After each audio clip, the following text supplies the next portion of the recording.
Je suis venu pour présenter un film que j'ai réalisé. Peut-être manger un peu de fromage, boire un peu de vin euh, et revoir Genève que j'ai pas vu depuis. Je crois que je me rappelle même pas la dernière fois que je suis venu ici, il y a très longtemps.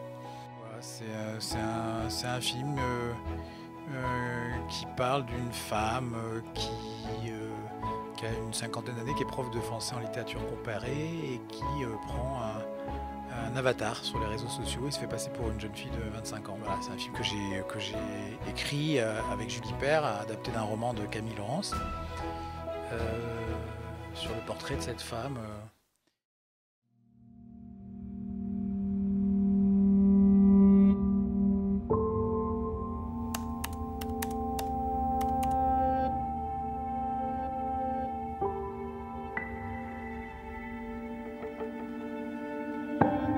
Vous êtes sur les réseaux sociaux, docteur?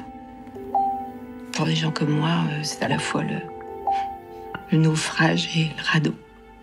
On surnage dans le virtuel. Ça va, Claire? T'as des soucis? Rien, mais c'est un jeune qui s'emballe. Je pouvais pas lui refuser cette photo. Pourquoi? Ça m'excitait, je crois.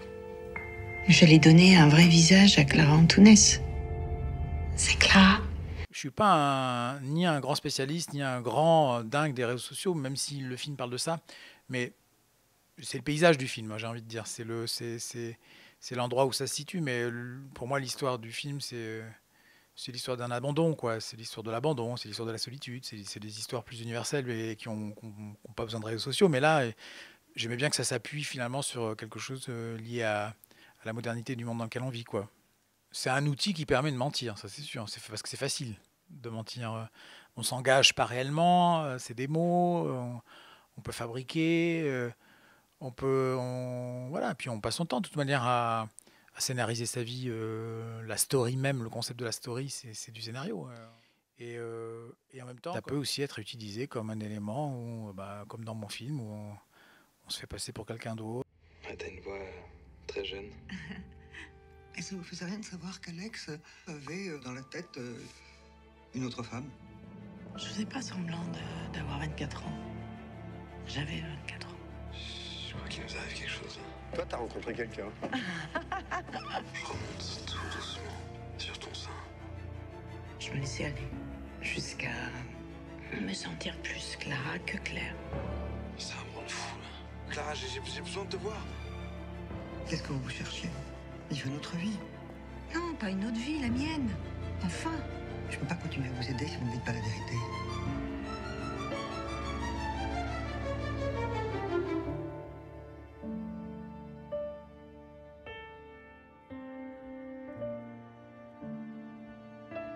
On parle, c'est ludique aussi, hein. Après, c'est une espèce de spirale dans laquelle on peut tomber, qui peut, même chez les psys, puisque le film est raconté à travers les échanges entre Claire et sa psy. Mais quand j'en parle avec eux, ils me disaient qu'ils avaient aujourd'hui des patients qui étaient notamment addictifs, quoi, qui avaient un réseau, qui avaient été addictifs aux réseaux sociaux, qui passaient 7 heures, 8 heures par jour. Oui, le fait qu'elle l'ait vécu, ou qu'elle le vive, ou même qu'elle le fantasme, c'est déjà qu'il y a de l'espoir. Alors, il n'y a pas tant que ça de différence dans les réactions entre les hommes et les femmes. Il y a évidemment des différences sur l'emballement. C'est-à-dire que je rencontre beaucoup de femmes qui sont emportées par le film, mais ça me paraît logique. D'une certaine manière, plus facile pour une femme, il y a moins de... je veux dire, elle n'est pas empêchée pour se projeter. Pour un homme, il faut déjà qu'il change de sexe, il faut qu'il se mette dans la tête d'une femme de 50 ans. Enfin, il y a tout un trajet. Alors, il faut qu'il y trouve d'autres endroits pour s'y accrocher. Fort heureusement, hein, il y a des hommes qui aiment le film aussi.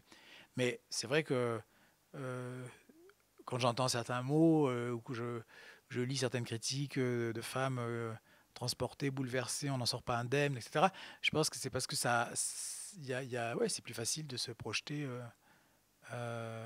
pour une femme. C'est une héroïne, c'est un portrait de femme. Josiane et Joseph. Non, pas Joseph. Josiane et ça commence bien. Non, mais ça y est, c'est le film, ça. Josiane et Josette Je vous kiffe.